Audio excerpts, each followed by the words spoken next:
How many parents hear their kids sleeping at night? You hear krächzing and moaning and groaning. They don't sleep. Our kids don't sleep. They're trauma victims. They're in pain. And all of a sudden now you took all of that out of your head, the fighting, the arguing, all of that, and just with a mommy's love and a daddy's embrace, you're making these kids feel safe, which is the ultimate tikkun for what trauma does to kids. You're letting them believe in adults. You're letting them feel safe. You're letting them feel comfortable in their own skin. Being comfortable, being dysfunctional in your home without having to apologize. And yes, in the early stages, they will walk around your house in their underwear. And you know what you do when you see that? You say, wow, what happened to my kid? They don't need to be reminded about the importance of clothing. They don't need to be looked at as, you ever try those looks? Anybody know those looks? Right? Those very, very good, right? They need looks. No, they need, think about it. Think about it. You're outside. You're on the other side of the door. There's a window. You're looking at the behavior. You say, Nebuch. Now we're opening the door, inviting you as a parent to come in. You want to yell, scream, and criticize? No. You just want to hug the kid and think to yourself, what happened to this kid? I was there by the bris. I was there by the upsharon. I was there by the Chumash Sida.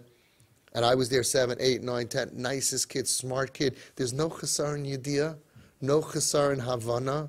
They know and they understand everything. You have nothing to tell them. By the way, you should do this in case you didn't tell them. I just want to let you know drugs is bad. Did you? Maybe because maybe you forgot. Smoking kills. You know, it's not the way. Yiddishkeit is good. You'll be happier that way. Don't remind them. Don't teach them. Go to the part of them that's broken and embrace them and hug them and do your job as a mother and a father. Because so many people are not doing their job that they can do, and they're hoping to be rescued from this kid, that somebody, some therapist is going to, some askin is going to go and then that. Hello, the cavalry ain't coming. You're on a deserted island. Mom, dad, Kip, do CPR. If you can't reach your kid to do CPR, then that's the whole purpose of the bombs, to get rid of the walls, so that way you should be able to put your arm around your kid, so that way you could just look at, you should be able to go to your kid and say, I need a hug. And they should be happy to hug you. If not, that's the purpose of the cards. That's the purpose of taking the knife out, apologizing for hurting you and not believing you and not being there for you and not protecting you and then judging you and looking down at you and mussering you and pestering you and arguing with you and fighting with you. Take the knife out. That's what the techniques are for. So that way you have access to the patient, so then you can do CPR. And then they start to defend you. Very good. And then it feels real good. They say, it's not your fault. Stop apologizing. It's not your fault. You had no way of knowing.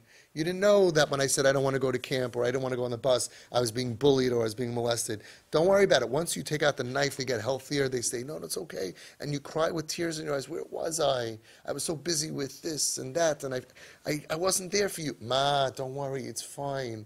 You're only human. And they start buying you gifts. Yes, how many of you, you'll see by your birthdays, people posting beautiful, and out of all your kids, the only kids that remember your birthday and buy something, Kip. And you have so many. You're going to have a lot of gifts. It's the good part. By the time you're 120 years old, you're going to say, why didn't I have more Kips? They're going to take care of you. They're going to be there for you. And they will be the ones, as I always say, when you're in the old age home, you're going to say, who paid for round-the-clock nurses? Kip. They're going to be there for you till the end.